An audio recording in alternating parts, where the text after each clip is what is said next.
Jania, today we're installing £28 Symphony lights. They look amazing. Just look here. Assalamu alaikum everyone. Hope everyone is well and having a great day. So before we get started showing the installation, I just want to show you where everything goes so it makes sense in the video. So in terms of power, in the Golf Mark 7, behind the glove box, there's a fuse board, and from there we hardwire a female 12V socket that will power the Symphony ambient modules, that will power the Symphony strips, footwell lights. So the female 12-volt socket will go from here, down here, and into the center console. During our installation, we remove this panel, and then we remove that panel. There's a gap on either side. The Symphony ambient module, basically the master that controls everything, lives in here. And then we basically feed the cables through the trim for either side.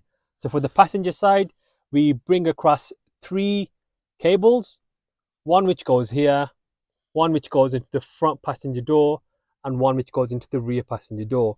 So we bring it up here, across here. So regarding the one in the dashboard, remove the corner panel, and then we feed the cable through, remove this trim, and you can connect it. For the front passenger door, what we do is we feed the cable through the door wiring harness. This is pretty difficult in most cars. Some cars, it's pretty simple. You pull back the door wiring harness and you can feed the cable through.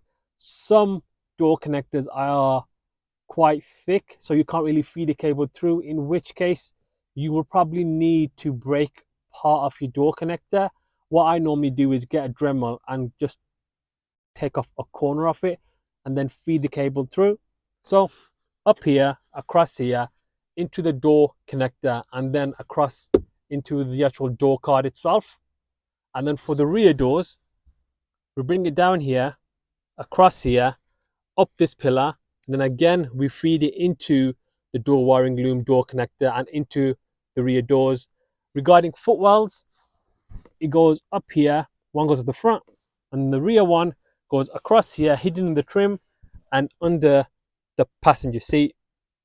And then for the center, this strip you've got running across, remove this panel, we remove this panel. And because the Symphony ambient module lies under here, we just feed the cable through, and then that's where this comes from, and then reconnect everything back together. Because there's a gap here during installation, we feed the cables up here, across here for the front and rear. We feed the cable into the wiring loom, door connector, whatever you like to call it, bring into the door card, and that's where it comes across here. For the rear door, we run it across here, up this pillar, and then into the door connector, wiring loom, and that goes into the back door. Regarding footwells, again, very similar. One goes over here, the rear driver footwells. You run it across here, hide it, and then it just goes under here.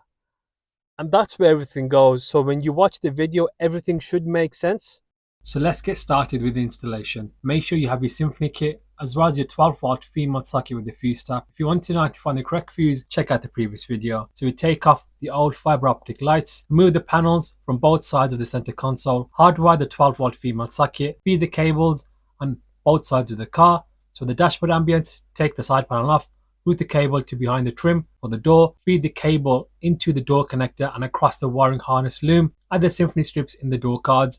For the center, we remove the trims and feed it up from the center console. Repeat the process on the driver's side, and there you go. This is how it looks in the day, pretty bright, but it really shines in the dark. Look how amazing it looks. Totally transforms the interior. All the links will be in the description. Thanks for watching.